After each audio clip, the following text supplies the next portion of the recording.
I made a mistake and cheated on my husband, but now he's ghosted me without a word.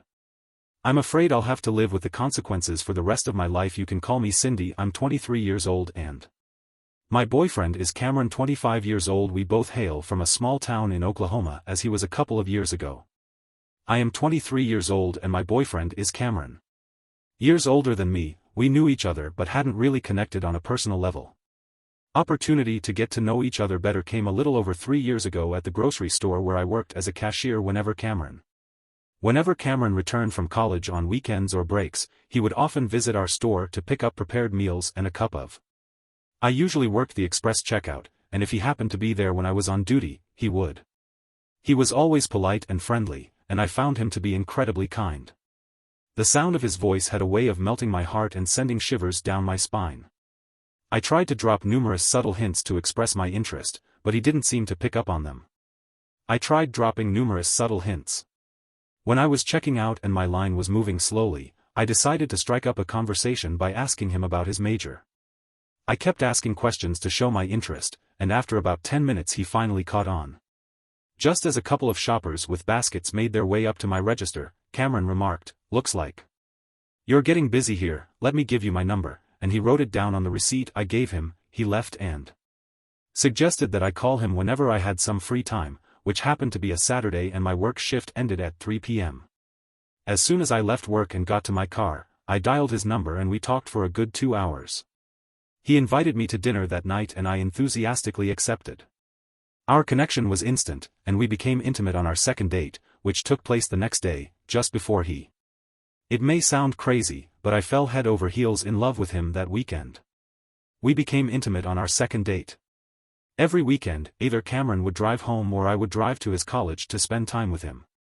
After graduation, Cameron got a good job in the city, bought a new Wrangler, and bought a nice apartment near his college.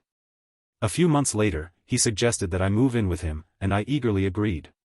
Although my parents weren't entirely on board with us living together before marriage, they supported our relationship because they liked both of us.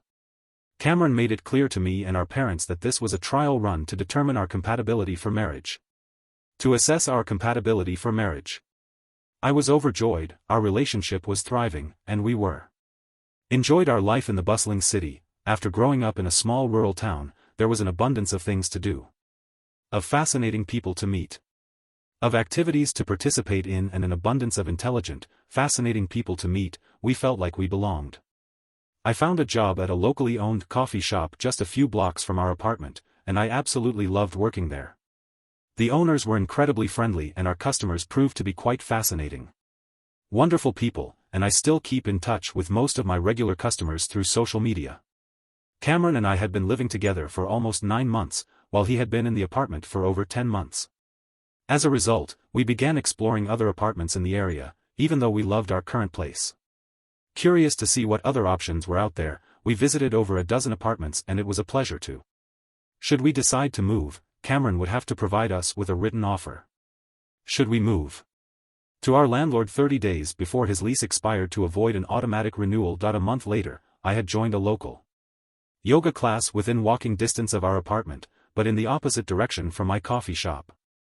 One of the regulars at the yoga studio also happened to frequent our coffee shop. Let's call him Ed for privacy's sake. An attractive older gentleman with a well-built physique, and I estimated his age to be in his late 402s, around the same age as my. Ed had always been exceptionally friendly to all of us at the coffee shop, engaging in extensive conversations with everyone, not just me. Conversations with everyone, not just me. He spent a couple of hours a day working on his laptop in our shop. Had mentioned that he was an entrepreneur, and I assumed he must have been successful because he drove a new Bronco. And dressed in stylish clothes with matching shoes and jewelry. To get to the point, I struck up a conversation with Ed one day. As I was intrigued by his obvious passion for yoga, I asked if he would recommend the yoga studio he attended. Studio he frequented, he recommended that I try yoga and mentioned that I would probably enjoy it. I visited the studio myself, and after touring the facility, I found it appealing and conveniently located. It was within walking distance of our apartment, while Cameron was a member of a large gym across the street. It was more than 20 minutes away and the commute could take 35 minutes or more with traffic, and I did not want to drive my old beat-up Saturn such a long distance, so I started attending yoga. I began attending yoga classes and quickly developed a strong preference for it. I would usually go to the studio right after my shift ended at 2 p.m. This schedule worked perfectly as I had a routine of working from 6 a.m. to 2 p.m. to 2 p.m., going to the yoga studio until 3:30 p.m., and then returning home to prepare dinner for Cameron during one of my shifts. During one of my shifts at the coffee shop, Ed inquired about my experience at the studio. I expressed my enthusiasm for it and thanked him for the referral. He asked what time I went, and I informed him that I went right after. Ed mentioned that he might start taking classes around that time as well. He explained that he planned to incorporate hot yoga into his routine a few days a week, with those classes starting at 1:30 p.m. In addition, he revealed that he was spending 3 to 5 days a week at a local gym, lifting weights and boxing. Days later, I ran into Ed at the yoga studio. We struck up a conversation, just as we had at the coffee shop, and he eventually, he convinced me to try a hot yoga class. I tried it and found that I loved it. We spent more and more time together at the studio, taking classes together, and in hindsight I can see how inappropriate that was. This went on for several weeks until one day, I can't explain why or how, Ed and I found ourselves back at Cameron's apartment on a Thursday afternoon. We had done something truly regrettable, a mistake that I now deeply regret. I felt an overwhelming sense of guilt for my actions. The following Monday. But I reluctantly agreed to meet Ed at his place again the following Monday, because I didn't want to be disrespect to Cameron by taking Ed back to his home. Ed's apartment turned out to be in a rather sketchy neighborhood. It was sparsely furnished, with only a few old chairs, a television, and a small dining table. With 2 chairs, a modest double bed, and an old dresser, it wasn't what I expected, and I considered leaving. In retrospect, I wish I had, but I didn't want to come across as rude. Wealthy entrepreneur I had assumed, as he seemed to have invested most of his money in his car, clothes, and jewelry rather than in his living quarters. After that encounter, I informed Ed that we had to end our relationship because I loved my friend and didn't want to jeopardize what we had. Ed looked at me cynically and laughed, suggesting that you couldn't possibly love your boyfriend if you did what you did. You did, could you? I replied, I love him more than anything. Well, you may love him, but your desire for me far outweighs your feelings for him. I insisted, no, that's not true. I gathered my belongings and left Ed's apartment. As I left I felt tainted and incredibly foolish for my actions. Foolish for my actions, it wasn't like me, I promise you. I don't know, but what happened with Ed happened at a time of the month when my hormones often feel uncontrollable. This is not an excuse, I'm just trying to make sense of my actions. I spent the rest of the afternoon in tears. Until Cameron got home, we ate dinner, watched TV, and relaxed on the couch. I noticed that Cameron seemed distant. He hadn't been feeling well for several days, so I assumed it was because of that. So on Tuesday, he didn't show up, nor did Al, but he still kept his distance and mentioned that he wasn't feeling well. Been almost a week since we had been intimate, and I was beginning to worry about his health, since we didn't usually abstain. In retrospect, I suspect that he about Ed and me and kept his distance. On Wednesday, I got home just before 3 p.m. and reached for my apartment key. I began to panic, wondering if it had somehow fallen off the key itself. Since the key wasn't broken and all my other keys were still there, but the apartment key was missing, I considered the possibility. The apartment key was missing. That it had broken off, but I couldn't figure out how. Then the thought crossed my mind, could someone have taken it off? In retrospect, I realized that Cameron had removed it. Cameron several times and sent him text messages, but there was no response. I decided to go to the apartment office and ask them to let me in since they had the keys to all the apartments in our building. Keys to all the apartments in our building. I explained the situation to one of the coordinators, who then went to the. A few minutes later they called me back into the office and asked me to sit down. The manager explained to me that Cameron had moved out that morning and provided me with a letter terminating the lease at the end of his one-year term. The lease at the end of its one-year term. Upon hearing this, all I could do was. Before bursting into tears, the manager informed me that Cameron had left behind several bags of his belongings. The manager informed me that of his belongings in the adjacent office which they had locked. They escorted me to the office where I found 3 large laundry bags containing all my personal belongings. Containing all of my personal belongings, including numerous gifts I had purchased for Cameron over the years. It suddenly hit me that he must have known about Ed and me, and I completely broke down in front of these compassionate ladies. They kindly helped me carry the bags to my car and even urged me to sit down for a few minutes, worried about my emotional state and safety on the road. The manager asked if there was anyone they could contact on my behalf, which I declined, assuring them that I would be fine. I mentioned my intention to sit in my car and regain my composure before I left. I also asked if Cameron had provided a forwarding address, but they explained that they could not. They went beyond that. They went above and beyond to offer me a few bottles of water, granola bars, and a box of tissues. Their kindness prevented me from making impulsive decisions in my distressed state. For over an hour, sobbing and contemplating my next steps, I made numerous attempts to reach Cameron. Cameron both on his cell phone and at his office, but received no response to any of my messages. I asked if I could stay in the now vacant apartment until the end of the lease, since he was the one paying for it. I was hoping this question would elicit an answer, but it didn't. I knew he was furious.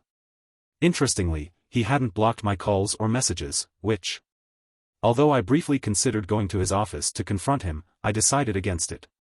I didn't want to make a scene at his workplace, and any action that might jeopardize his job or professional reputation was out of the question. He was highly respected within the company and had a promising career ahead of him. I drove aimlessly around the city for about an hour, contemplating my next steps, and finally decided to check into a recently opened bar. Finally. Homestyle Suites Hotel near our apartment. They were running a grand opening special with rates as low as $179 per night, or $1,399 per week. It was imperative to find a place to stay, even though I knew I couldn't. Once I settled into the hotel room, I spent the entire night in tears. As I wondered how Cameron had discovered the truth, I could only think of two possibilities. First, that Ed had done it. Two possibilities. Informed him directly or through someone else, and secondly, the disturbing thought that Cameron might have had surveillance cameras in our apartment. I desperately hoped it was the former, as I dreaded the thought of Cameron witnessing me with another man. Cameron seeing me with another man, I felt utterly ashamed of myself, like a horrible person who had caused pain to the person I loved most and who had treated me so well. The next day I got a call from my mother and she was incredibly angry. Angry, more angry than I had ever heard her. She demanded, "What on earth have you done?" I feigned ignorance. Revealed that she had just spoken to Cameron's mother, who informed her that Cameron had revealed that we had broken up. Because I had been intimate with an older man, I reluctantly admitted the truth and told my mother that it was true. And that I was sorry. My mother proceeded to unleash a torrent of screaming, yelling, and tears during our which lasted over 45 minutes before she abruptly hung up on me after my dad called and expressed his disappointment. My father called to express. I asked if I could move back home, and he agreed, on the condition that I seek professional help, possibly. I accepted this condition, apologized again and asked if he still loved me. I asked him if he still loved me. He reaffirmed his love but emphasized his overwhelming disappointment. My resignation at the coffee shop and returned home 11 days later. Cameron, but he never responded. After doing some research online, I came across advice that suggests it's best to give a betrayed partner some space, which I tried to do, even though it was tearing me apart inside. Return home, it seemed like everyone in town knew about our breakup and the reasons behind it. Nightmare. I want to ask if there is any way to reconcile with Cameron. I'm not sure how he found out the truth or what he might have seen. Or what he may have seen, but given his personality, I fear he may never be willing to communicate with me. Again, my love for him is deep and I'm fully aware that I must make every effort to win him back. Regardless of the outcome, I will carry the weight of my actions as regret for the rest of my life. Thank you and I.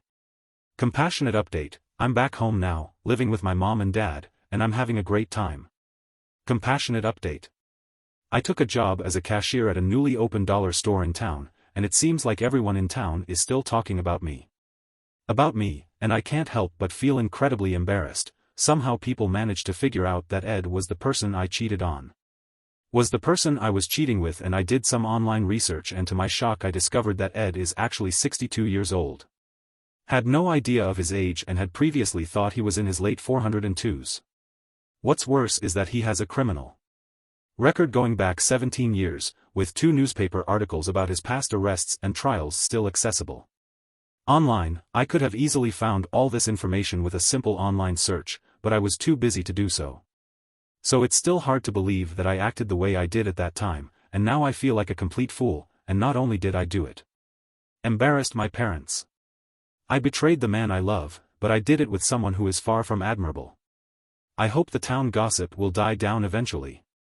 I don't think I can stand living here much longer, and it's taking a heavy toll on my mental health. Some days I think about just locking myself in my room and not facing the world. They're embarrassed by my actions and have made it clear that if I ever do anything like this again, they will disown me without hesitation. They believe that I have brought deep shame to the family, which has only increased my feelings of self-disgust. I've struggled with severe depression as a result. Throughout this entire ordeal, Cameron has not reached out to me. We haven't spoken to each other since the night before he locked me out of the apartment. I wish he would pick up the phone and express his anger or any other emotion. Really at this point all I want to do is apologize.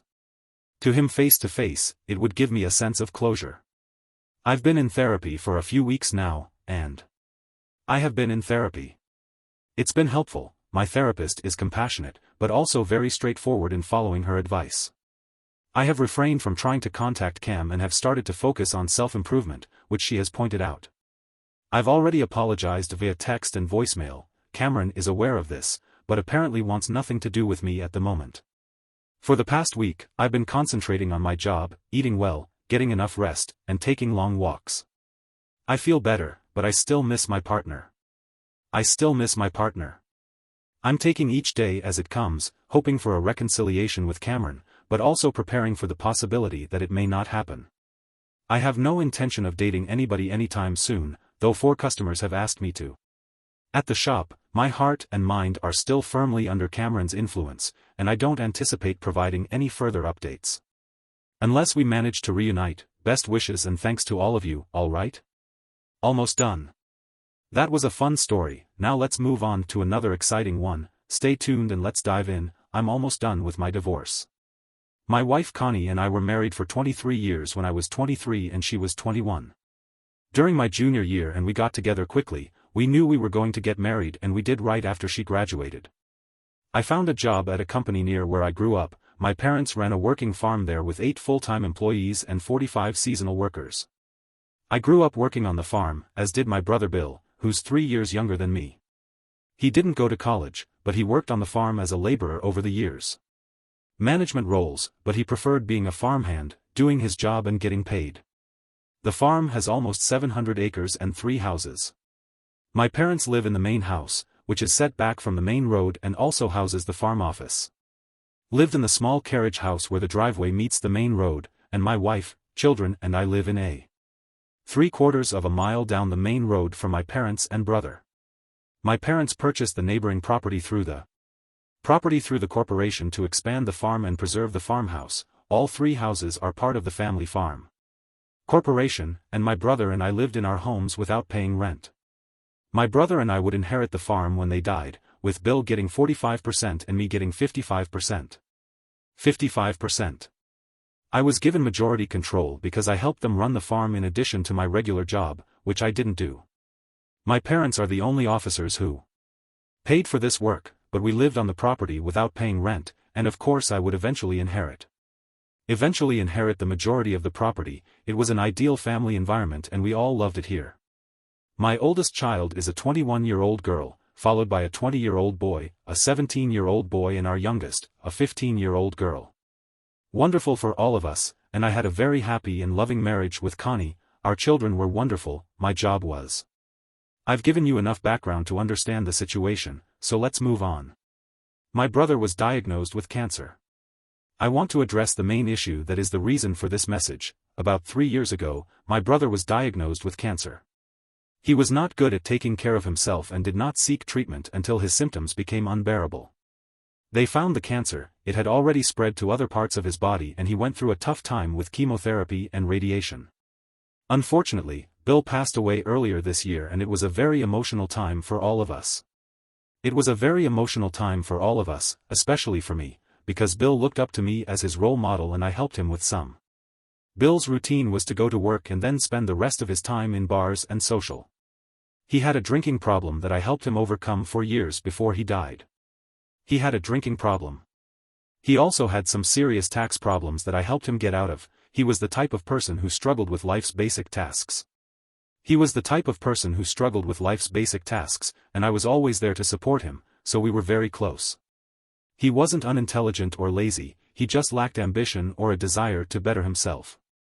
Over the years, Bill had several girlfriends, but none of these relationships lasted very long. He had several girlfriends. He dated a nice girl once, and I thought it might lead to something more, but she ended up leaving him because of his drinking. My parents accepted Bill for who he was and didn't pressure him. Loved him unconditionally, just as they loved me. In his will, Bill named me as executor of his estate and I was to receive 100% of all his assets, including a life insurance policy, This included a life insurance policy, a small checking account, and his personal belongings such as his motorcycle and truck. About 2 weeks after his funeral. I was at Bill's place paying bills and going through the piles of paperwork he had on his kitchen table. I found a bank statement from an out-of-town bank. The account had over $70,000 in it. I was really surprised by the amount. But what surprised me even more were the names on the statement. My youngest son, who I'll call Joe, was listed as the payable on death beneficiary, which confused me. This confused me. Why did my brother set up the account this way, and why did he choose only Joe as the beneficiary? In fact, he was probably closer to the rest of my children than to Joe. I was puzzled, but I couldn't figure it out. I thought about calling my wife and parents to tell them, but then decided not to until the next day. The next day I went to the bank, and since I was the manager, I was able to find out that Bill had opened the money market account 1 month after Joe was born. After Joe was born and he regularly added money to it every 2 weeks, at that point I started to think there must be something. My whole world fell apart. I even wondered if Bill and Connie were having an affair, if Joe was really Bill's son. I went back to Bill's house that night and went through his files, trying to find something. I spent hours going through everything in the house and then I found it. Something that changed my life forever, 2 old pictures of my wife, one with her shirt off and the other with her beer in her hand. And in the other she was holding a beer and wearing nothing at all. Both photos were taken in Bill's bedroom. Stayed at Bill's house for several more hours that night, going back and forth between crying and feeling angry. I went home. Eventually Connie called and asked what I was doing, so I went home. I didn't confront her right away because I needed time to think about what I wanted to do. I actually considered just ignoring what I had found, since all the pictures were from years ago and my brother was no longer there. Years old and my brother was no longer alive, but I quickly realized that I could never live with myself if I ignored it. What I decided to do first was to tell my parents what I had found, and that's what I did the next day. The next day I took the afternoon off and met them at the farm office, showed them the bank account, and then showed them the pictures of my wife. My parents couldn't believe it, they were both upset and disgusted by what I had found. As well as I did, they asked me what I was going to do, and I told them that I was going to talk to Connie, and if it turned out to be true, I would file a report. They understood, but my mother advised me to listen to them and think. After dinner that night, I took Connie over to Bill's house. When we entered the house, I sat her down and said we needed to talk, and then I got a packet with I gave her the bank statement first and she looked at it and just said wow. She couldn't believe that Bill had saved that much money and I asked her if she noticed anything unusual on the statement. Anything unusual on the statement and she said no, just the amount. I then asked her to read the entire statement. Reading the statement. Starting at the top, she read the name and address of the bank, then Bill's name, followed by payable on death. When she read this, she looked up at me with a shocked expression on her face. I think she realized she was right. I asked her if there was anything she wanted to tell me and she said no. Shaking her head I asked her again if she was sure and she confirmed that she was. I handed her the photos and she immediately froze with tears in her eyes. She said let me explain and I encouraged her to do so. She excused herself to the bathroom and I heard her throwing up in there. She came out 15 minutes later and admitted to the affair she had with Bill 18 years ago, calling it stupid and selfish. She claimed it had only lasted a few weeks and that she had quickly realized her mistake and ended it. She insisted that she had since distanced herself from Bill and only interacted with him when other family members were around. I then asked her if Joe was Bill's son and she said no, he was definitely mine. I asked her how she could be so sure and she said she just knew he was and even if he was not, he was mine. And even if he wasn't, she considered him mine because I raised him. I told her not to go there because this was about her relationship with Bill, not my relationship with Bill. She cried more and asked me to forgive her, but I didn't. She cried more. Instead, I got up to leave and told her not to come home until she had calmed down and cleaned up. I didn't want our children to see her like that, so I went home and she came back about an hour later. Later, she kept asking me to talk, but I told her we would have time for that later. We slept in the same bed that night, but I refused her attempts to cuddle with me and turned away. She cried silently most of the night. Without sleeping the next day, I took a day off from work and went to the main house to talk to Mom and Dad. The next day, I told them about Connie's confession, and again they couldn't believe it, and I also made it clear that I intended to divorce Connie. My mother asked me if I really wanted that and I said that I didn't, but after what she had done, I couldn't trust her anymore.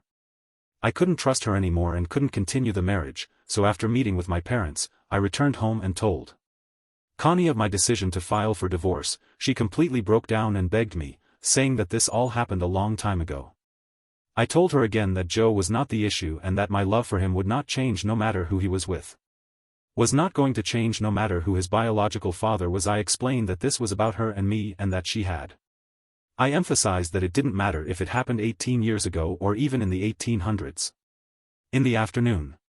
Years ago in the afternoon, I met with a lawyer we use for the farm. He recommended a divorce lawyer who was a friend of his and I had an friend of his, and I had an appointment with him later that day to start the divorce process. Since the farm and the three were part of the corporation, they were not at risk in the divorce settlement. Explained that our other assets would probably be divided equally, even with the infidelity involved. The attorney explained that because my wife had never worked outside the home, would have to pay spousal support for at least 5 years, possibly more. This was in court, but based on his experience with similar cases, this was the expected outcome I was prepared for. That and the money were not my primary concerns. I just wanted to end the marriage. When I got home, I told Connie about the lawyer's advice and she was very upset, crying and begging for a second chance. She was crying and begging for a second chance, but I kept telling her no, and then I told her that I was going to talk to the kids that weekend. Then I informed her that I mentioned that I would talk to Joe first and then meet with the rest of the kids with Joe to tell them about the situation, and she asked if she could attend the meeting. She asked if she could come to the meeting, but I told her no, that she could meet with them after I talked to them. Saturday morning came. We went to the creek on the farm where we have a gazebo with picnic benches. He was understandably devastated and very worried. He asked me if I would still love him if he was not alive. If he wasn't my biological son, I assured him that I absolutely would and told him not to worry. Because whether he and his siblings were biologically mine or not, my love for them would remain the same. Explained that the issue was between his mother and me, and that he and his siblings were not at fault. I also made it clear that I was divorcing them, emphasizing that it was entirely due to the affair with Uncle Bill and had nothing to do with him. With Uncle Bill and had nothing to do with him. We sat there and talked for a couple of hours. When he felt ready, he asked for some time to prepare, and I told him to take as much time as he needed. To feel comfortable, we went back to the house and acted as if everything was normal, but my wife was acting. We went back to. We spent most of the afternoon by the pool playing games like cornhole and throwing the frisbee. It seemed like a typical summer weekend for us, except for the dark secret that was about to be revealed. After dinner, Joe approached me and said he wanted to talk to his brothers and sisters, but they all had plans with their friends that night. So we decided to have the conversation the next morning. We all got up the next day, had breakfast, and went to church as we usually did. My daughter asked if Mom would join us and I said not right now, but she would meet them later. This made the children uncomfortable, so I broke the news to them and it was difficult to see the shock on their faces. They reacted as you would expect, disbelief, followed by anger and then sadness. And then sadness. I explained that I was divorcing their mother and they all started to cry. I explained this. My daughter expressed her anger and said she didn't want anything to do with her mother. I advised each of them that they were young adults and should deal with this in their own way. I also encouraged them not to judge their mother based on this situation alone, but to look at their entire relationship. They agreed, but they were still angry and none of them wanted to meet with her. I immediately mentioned that I wanted to get DNA tests for each of them, telling them that their mother claimed she was with them. I mentioned that I wanted to see Uncle Bill for a short time, but I wanted the DNA tests for my own peace of mind and to know the truth. That if the test showed that one of them was not biologically mine, it wouldn't change anything because they were legally my children and I would love them the same way. Love them just the same, even if it turned out that they were not my biological children. Later that night, Later that evening their mother met with them in the dining room and it was a very emotional conversation. I was outside during this time, but I could hear parts of their discussion. In the end, the children told their mother that they loved her. They told their mother that they loved her, but that they would never see her in the same way and probably would never forgive her for what she had done to me and our family. This was incredibly hard for her to hear, but she deserved it. Until our divorce was final. The night before our divorce was finalized, my wife slept in the guest room. My wife tried every day to convince me to stay together and go to counseling, but I didn't change my mind. Months after the day I found out about the affair, my parents received a substantial offer from a real estate developer to buy the house my family lived in along with the surrounding 80 acres for a substantial amount of money. And I decided to accept the offer as a business decision, so my wife, our 2 youngest children, and I moved out 60 days later. Later, my wife moved into a 3-bedroom apartment in town, and that is when the reality of everything hit her hard. She became very depressed. She became very depressed to the point where she needed multiple medications to cope, and I moved back in with my parents temporarily. During this time I decided to build my dream house on the back of the farm, something I had wanted to do for a while and this seemed like I worked with an architect to design the house, which turned out to be a medium-sized log cabin with The house is now finished and I live there with my 2 youngest children. My ex-wife is still struggling with depression, but she's getting better. She wants to reconcile and get back together, but I have no interest in that. I treat her with respect, more like someone I have an obligation to, but I don't have any romantic feelings for her anymore. It is quite strange. Strange how discovering the affair turned off my love for her like a switch. We still communicate daily but I try to limit our conversations to matters concerning our children. She has no one here besides our family, so I can't completely cut her off again. I feel a sense of obligation to her when it came to the DNA tests.